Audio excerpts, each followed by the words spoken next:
स्वागत है दोस्तों छत्तीसगढ़ न्यूज अपडेट में। तो आइए जानते हैं आज की प्रमुख बड़ी खबरों को फटाफट। तो वीडियो में अंत तक बने रहना दोस्तों। तो पहली बड़ी खबर है, कांग्रेस में टिकट को लेकर घमासान। महापौर एजाज ढेबर को टिकट नहीं मिलने पर कार्यकर्ताओं में भारी रोष। कांग्रेस में टिकट को लेकर घमासान मची हुई है।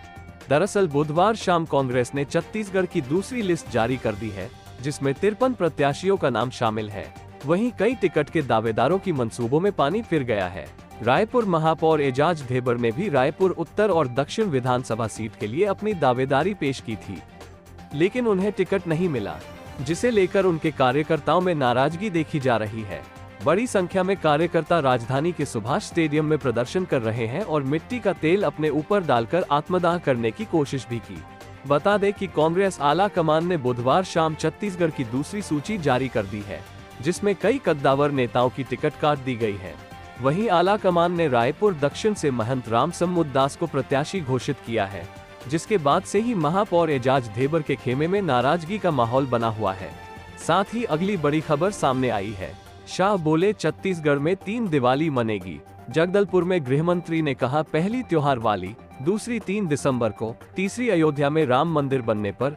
केंद्रीय गृहमंत्री अमित शाह ने कहा कि हमें छत्तीसगढ़ में 3 दिवाली मनानी है, पहली त्योहार वाली, दूसरी दिवाली 3 दिसंबर को जब सरकार कमल की बनेगी तब, और तीसरी दिवाली जब अयोध्या में जनवरी में श्री राम का मंदिर बनेगा तब प्रभु के ननिहाल में दिवाली मनेगी।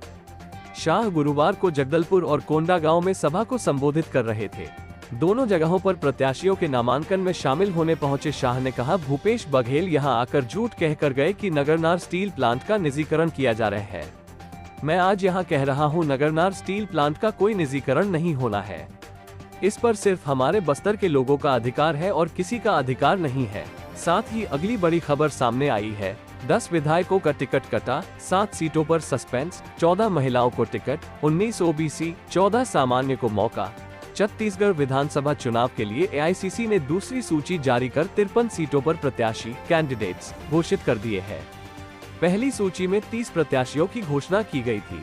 90 विधानसभा में से कुल 83 विधानसभा क्षेत्रों का टिकट घोषित किया गया है। 7 विधानसभा सीटों में प्रत्याशी की घोषणा नहीं की गई है।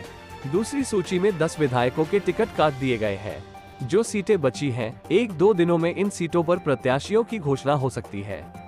कांग्रेस की पहली और दूसरी सूची मिलाकर अब तक 14 महिलाओं को प्रत्याशी बनाया गया है। पहली सूची में 4 सीटों पर महिलाओं को मौका दिया गया है। दूसरी सूची में 10 महिलाओं को मौका मिला है। जातीय समीकरण के आधार पर देखा जाए तो सबसे अधिक 19 ओबीसी और 14 सामान्य वर्ग के लोगों को टिकट दिया गया है।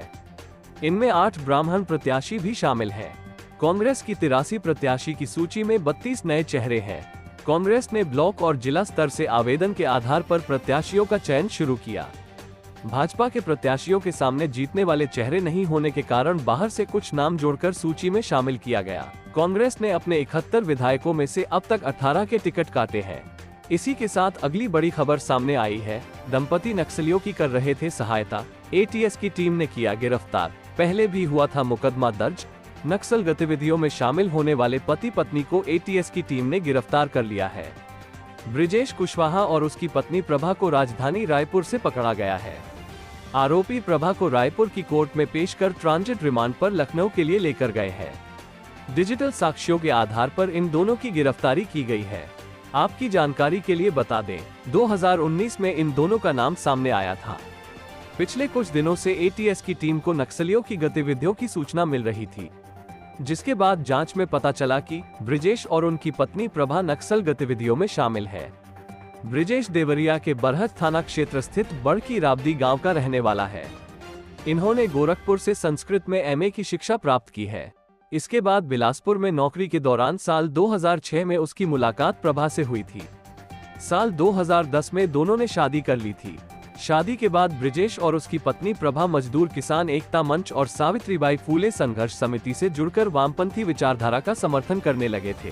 साथ ही अगली बड़ी खबर सामने आई है, छत्तीसगढ़ में शिक्षा जगत फिर हुआ शर्मसार, शिक्षक ने छात्रा से किया छेड़छाड़। शिक्षा जगत एक बार फिर शर्मसार हुआ है। स्कूली छात्रा के साथ शिक्षक ने छेड़छाड़ किया है। ये घटना महासमुंद जिले के पिथौरा के शासकीय कन्याशाला की है। 11वीं कक्षा की छात्रा के साथ छेड़छाड़ पर नाबालिग सहित परिजनों ने थाने में एफआईआर दर्ज कराई। मिली जानकारी के मुताबिक शासकीय कन्याशाला में पदस्थ शिक्षक शंकर गोयल ने 11वीं कक्षा की छात्रा के साथ छेड़छाड़ किया है। उनके खिलाफ थाना पिथौरा में छेड़छाड़ का मामला दर्ज किया गया है। मामला दर्ज करने के बाद शिक्षक फरार हो गया है। साथ ही अगली बड़ी खबर सामने आई है। विधायकों की टिकट कटने पर बोले डिप्टी सीएम सिंहदेव, कहा टिकट देने में सवे का ज्यादा प्रभाव रहा। बृहस्पति सिंह की टिकट मेरे वजह से कटी, ऐसा नहीं।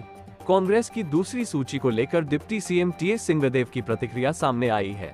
उन्होंने कहा कि 7 नाम जो बचे हैं उन पर भी मंथन चल रहा है, हाई लेवल कमेटी के पास गया है, जल्द ही वो भी नाम आ जाएंगे। वहीं 10 विधायकों की टिकट कटने पर सिंहदेव ने कहा कि ये सवे का आधार था, सवे का ज्यादा प्रभाव रहा, सवे के हिसाब से टिकट बांटे गए हैं। विधायकों की टिकट कटने पर बीजेपी के आरोप को लेकर सिंहदेव ने कहा कि अपना अपना तर्क सब देते हैं, हमको लगता है जो जितने की स्थिति में है उनको टिकट देना है। कांग्रेस ने काम अच्छा किया है, इसके बाद भी कांग्रेस नहीं जीतेगी तो काम करने का कोई अर्थ नहीं रहेगा। छन्नी साहू और बृहस्पति सिंह की टिकट कटने पर उन्होंने कहा कि टिकट मिलने का आधार सवे था। बृहस्पति सिंह की टिकट मेरे वजह से कटी, ऐसा नहीं है, सवे में आया होगा, इनके जीतने के चांस कम है तब कटा होगा। चुन्नी के साथ भी कहीं न कहीं ऐसी बात हुई होगी। केंद्रीय नेताओं के दौरे और अमित शाह के बयान पर डिप्टी सीएम ने कहा कि इसमें चुनाव आयोग को संज्ञान लेना चाहिए। प्रशासन उनके हाथ में है, चुनी हुई सरकार के नियंत्रण में प्रशासन नहीं है। बयान जो भी दे रहे हैं उनको संज्ञान में लेकर कार्रवाई करनी चाहिए। साथ ही अगली बड़ी खबर सामने आई है। चुनाव से पहले अपने ही पैर में कुल्हाड़ी मार गई बीजेपी प्रत्याशी, निर्वाचन अधिकारी ने थमाया नोटिस। मनेंद्रगढ़ चिरमिरी भरतपुर। बीजेपी प्रत्याशी रेणुका सिंह अपने बयान के चलते एक बार फिर सुर्खियों में है। इसी बीच बीजेपी प्रत्याशी रेणुका सिंह को नोटिस दिया गया है। जिला निर्वाचन अधिकारी ने सभा में विवादित शब्दों का प्रयोग करने पर नोटिस जारी किया है। बता दें कि पहले भी जिला निर्वाचन अधिकारी ने रेणुका सिंह को नोटिस दिया था।